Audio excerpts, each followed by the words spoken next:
독립정신 21. 나라의 흥망성쇠는 정치제도에 달렸다. 6대주를 비교해 볼 때 유럽은 가장 작지만 세계에서 가장 발전한 지역이다.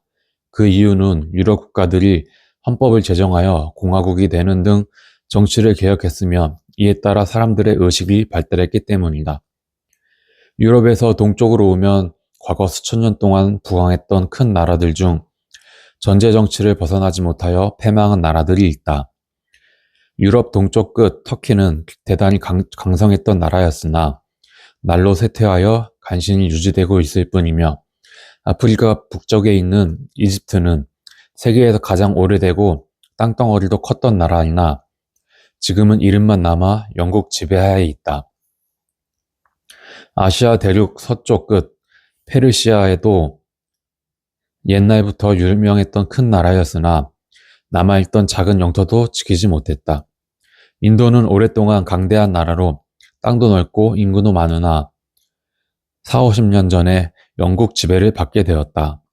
인도로부터 청나라 남쪽에 이르는 해안을 따라 태국, 버마, 안남 여러 나라가 차례로 없어졌는데, 태국은 이름만 겨우 유지하다가 그 나라 임금이 각성하고 적극적으로 개혁하고자 하여 왕자를 각국에 유람시키고 영국에 유학도 보냈다. 또한 총명한 젊은이를 선발하여 교육하고 낡은 제도를 고치고자 노력하자 여러 나라가 칭찬하며 돕고자 했다.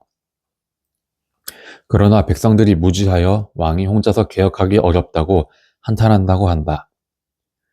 청나라는 영토가 넓고 비옥한 세계 역사상 가장 오래된 나라이다.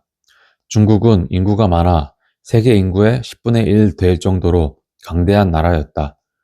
그러나 이 나라는 지금 주권을 보존하지 못하여 여러 나라로부터 침탈로 당하다가 청일전쟁에서 조그마한 일본에게 패했다.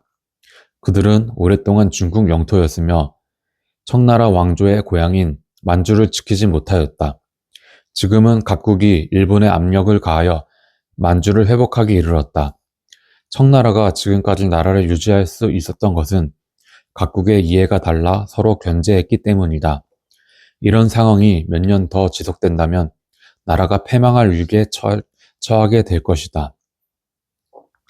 뜻 있는 사람들이 나서서 헌법을 도입하고자 주장했던 것도 바로 이 때문이다.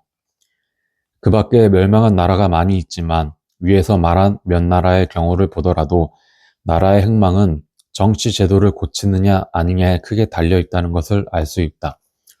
지금까지 대체로 전제 정치 하에서는 나라가 점차 쇠약해지고 입헌 정치 하에서는 나라가 점차 강성해진다는 것을 여러 차례 강조했다. 첫째, 전제 정치는 무엇보다도 백성의 자유를 박탈하므로 백성의 불평불만이 쌓여 서로 증오하고 분열해 싸우다 나라가 스스로 패망하게 되기 때문이다. 둘째, 전제 정치는 사람들의 생각을 발달하지 못하게 하여 각자가 남들처럼 잘 살기 위해 노력하지 않고 윗사람이 시키는 대로 순종하게 되어 외국 사람들이 들어와 자기들 것을 빼앗을지라도 저항할 정신이 없게 된다. 셋째, 전제 정치에서는 백성이 자기들을 나라와는 아무런 상관이 없는 것으로 알고, 또한 나라는 자기들 것이 아닌 것으로 알고 나라를 지키려 하지 않는다. 외국 사람들이 와서 고일관리 몇 사람을 매수하거나 협박하여 장악하면 총 한 방 쏘지 않고 백성까지도 스스로 딸려 들어가게 된다. 이것이 정제 정치에서 비롯되는 위험 중에서 가장 위험한 것이다. 헌법에 따른 정치를 하는 나라들은 국민에게 마음대로 생각하고 말할 수 있는 자유를 줄 뿐 아니라 법률로 보호하고 있어 아무 걱정할 필요가 없다. 그런 나라의 국민은 활기가 넘치며 다른 사람보다 뒤떨어지는 것을 싫어한다. 국민이 다른 나라 국민보다 나은데 그 나라가 어찌 다른 나라보다 못하겠는가? 한 나라는 다른 나라와 경쟁하면서 쉴 새 없이 발전하여 마침내 인류 국가가 되고, 또한 국민 모두가 자기 나라로 알고 나라를 사랑하며 나라에 기여하고 나라를 보호하고자 한다. 모든 사람이 나라의 힘을 기르고 영광을 가져오고자 하니 이러한 나라를 감히 침범하려는 나라가 어디 있겠는가? 이렇게 함으로써 나라는 계속 발전되어 부강한 나라가 되는 것이다. 우리나라가 지금 이 지경에 이르게 된 것은 정치를 개혁하지 못했기 때문이다. 청나라 같이 강대했던 나라도 오늘날 영토와 주권을 지키기 어려운 지경에 이르렀다. 우리나라는 중국의 10분의 1도 안 되는 작은 나라로 다른 나라의 영향력 아래에 있으니 과연 홀로 설 수 있는 날이 있을지 판단하기 어렵다. 이 땅에 사는 사람은 누구든지 개혁을 서둘러야 한다. 나라의 지도자들은 이 문제를 깊이 생각해야 할 것이다. 그 중에서도 우리나라의 가장 합당한 정치제도를 채택해야 하므로 그것을 좀 더 설명하고자 한다.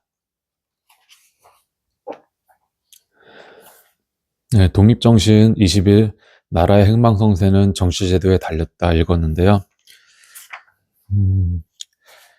정말 정치제도가 정말 나라와 국민에게서 얼마나 중요한지 깨달았던 파트였던 것 같습니다. 대한민국은 이승만 대통령께서 전제 정치가 아니라 헌법에 준수한 자유민주주의 국가를 채택을 해서 그렇게 자유민주주의 국가를 세웠죠. 그렇기 때문에 백성들이 부강한 나라를 만들 수 있었고, 그리고 자유롭게 얘기하며, 자유롭게 여행하며, 자유롭게 토론하고, 예, 자기 생각을 자유롭게 말할 수 있는 그런 좋은 나라가 됐습니다. 하지만 우리 바로 위에 있는 북한이나 중국만 해도 공산주의 전제정치 국가입니다. 거기는 함부로 자기 생각을 말할 수 없고 정부를 비판하면은 잡혀가고 옥에 끌려가고 옥살이를 하고 심지어 죽임을 당하기도 합니다. 정말 이 정치제도 하나가 이렇게 큰 차이를 불러일으킨다는 말입니다, 진짜. 네. 근데 지금 대한민국이 헌법에 기초한 자유민주주의 국가에서 점점 전제정치, 독재국가로 가고 있는 것 같아서 마음이 참 무겁습니다. 중국을 비판하면은 징역 5년이라고 그러고,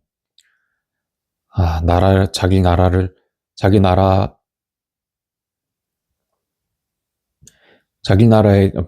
대한민국에서 이제 범죄를 일으키고 그런 중국인을 비판한다고 해서 자기 국민을 감옥에 보낸다?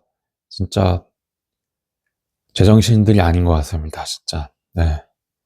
그런 독재 정치를 하려고 하는, 공산주의로 가려고 하는 악한 놈들을, 악한 세력들을 하루빨리 치우게 되는 그런 날이 오면 좋겠습니다.